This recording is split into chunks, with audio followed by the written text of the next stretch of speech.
Okay, we're going to talk about surface area and volume of rectangular prisms. And in the geometry packet, we are on page 5. So here we have an example of a real-life rectangular prism. And as I can see, Aaliyah decides to paint this entire wooden box with red paint. How much red paint would she need if she decided to paint all the sides of the box, really the faces of the box, including the bottom?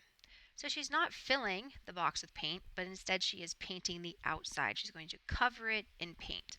So we are looking at the surface area of this rectangular prism. So to find the surface area of the rectangular prism, I'm going to first identify the dimensions. The dimensions would be 32 by 16 by 14. So I can see that there is 32 is the width or the length, and then 16 by 14. So, and it looks like the bottom here is a rectangle. That would be 32 by, the bottom's going to match the top, so 32 by 16. So the base of this is 32 by 16. And there's two of those, right? And then that is going to be the base of the shape. So I can find the area of this base by doing 32 times 16, 512. And there's two of those, right? There's a top that looks like that and a bottom. So there's two of those.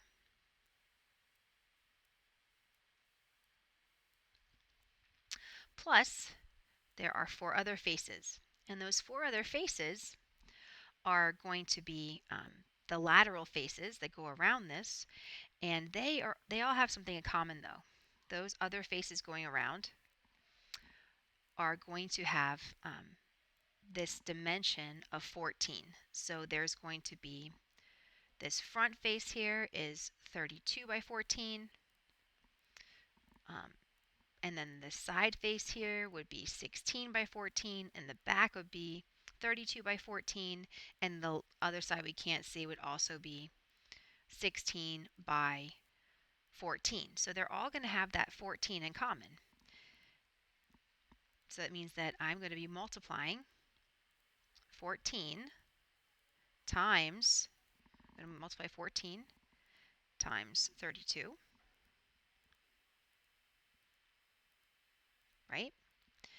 And I'm also going to, right here, and I'm also going to multiply that 14 by 16.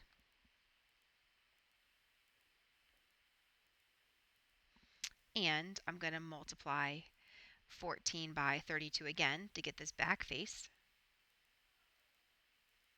And I'm going to multiply it by 16 again to get the left face.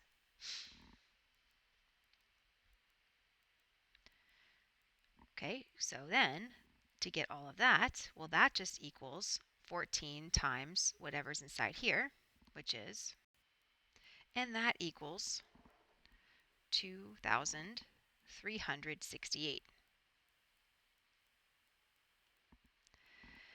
Now, some of you might be wondering, well, that's a very weird way to come about this answer. I mean, maybe you thought, well, aren't you just going to find the area of the 6 rectangles and add them together? Or aren't you just going to use the formula in the formula sheet? 2LW plus 2LH plus 2HW.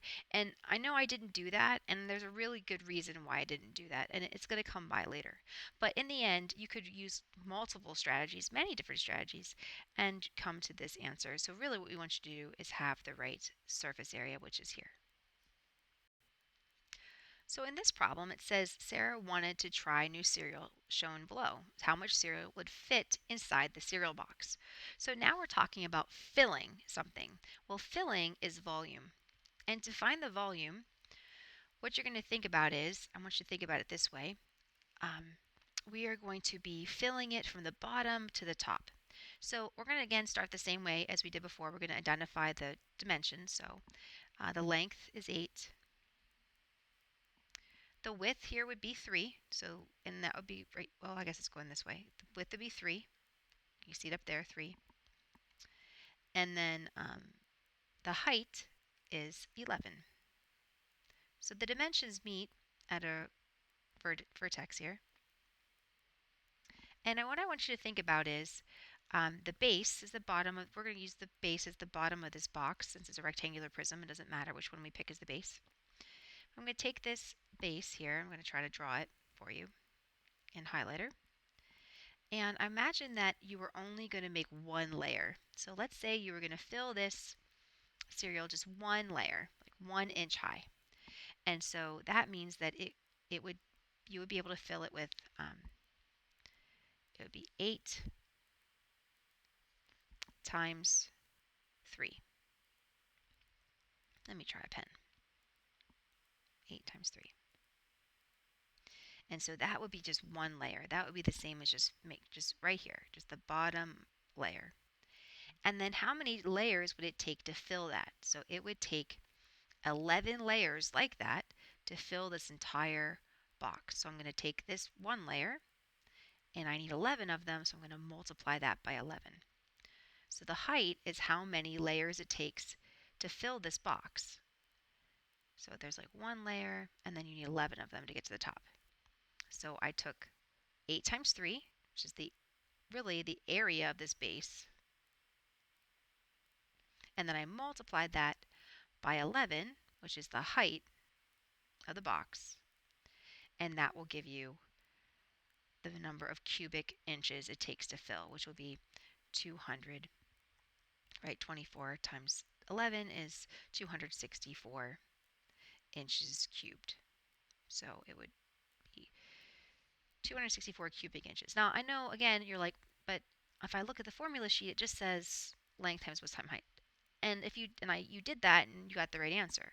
I know, but again, there's a reason why I'm saying it this way. But at this point, as long as you have 264, you're pretty good.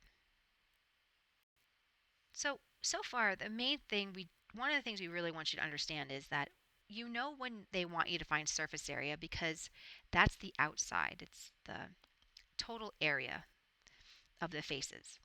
Surface area is face area added together. Whereas volume is the amount it takes to fill.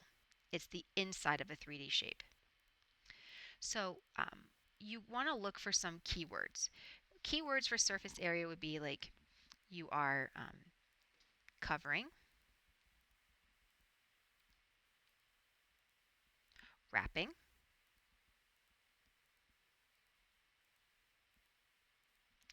square units, like how many square units does it take to cover, what's the square, anything that's telling you, remember square area, the area, so if it gives you those are some keywords.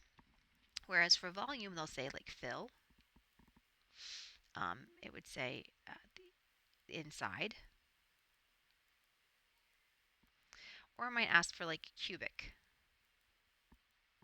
units, like how many cubic meters or how many cubic feet, and then you would know that would be a key to know that you're talking about volume.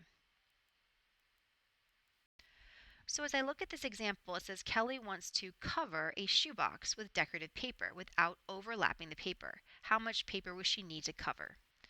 So would that be surface area or volume? Well, the key word here is cover. And so she's covering it. That means that we're finding surface area. Now, surface area, again, is the area of all the faces added together. So you can either picture this as a net and imagine the 6 faces that are rectangles and find the areas of each of the rectangles. That's fine. Or you can look on your formula sheet and find that there is a SA on your formula sheet, and you could use that formula to find the surface area of this figure. Or there's another way, and that is to identify, again, the length and width and height. So the length would be 8 or 10, but I'm going to use 8. And then the width is 10, and then the height is 6. And then I identified that I'm using this here as, since I called this length and width, I'm using this face as the base. So I'm going to find the area of that base, which would be 10 times 8. And that base matches the parallel side, the parallel face to that, which would be like the top or the other bottom. So I'm going to have 2 of them. Plus, I'm also going to have 4 other rectangles going around. Now, those 4 rectangles going around are going to have one dimension in common. See, this first rectangle, like this one on the side, is 8 by 6, right? And this one over here is 10. I did it wrong. I'm sorry. I apologize. This is 10 by 6. I'm back. This one is 8 by 6. So that means there's 2 sets of those. So there are 2 sets that are 10 by 6 and 2 that are 8 by 6. Well, they have 6 in common. So these other rectangles are all going to be multiplied by 6. There are going to be 2 that are 10 by 6 plus, and there are 2 that are 8 by 6. So I'm kind of using the distributive property here by saying that I can either multiply those separately or say, well, I can multiply 6 times this and 6 times this, or I can add these together first and then multiply second. That's the distributive property. We learned that a long time ago. But I'm going to get my answer. You get your answer however you want, and then pause and come back and see if you match. So I got 376 square inches of wrapping paper. Did you get the same thing? Did you use a different way? Okay. Well, that's probably good, but the way that I did it is really going to tie into something that we do later. But hopefully you were able to figure that out. So you're going to finish the rest of the practice and on the next couple pages, and just be mindful of like when are you finding volume and when are you finding surface area. And this is the last one I'm going to read to you. A food canister filled with rice is shown. How much rice does it take to fit inside the canister? So what are we finding? Volume or surface area? Well, the key word here is filled.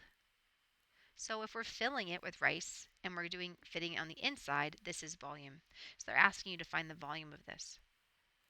And you can either use your formula from your formula sheet to find the volume, or you can think about, imagine one layer on the bottom here, like how much would it take to cover one layer, and then how many layers do you need to get to the top, is another way to find volume. Okay, do the practice and then check your answers. Thanks.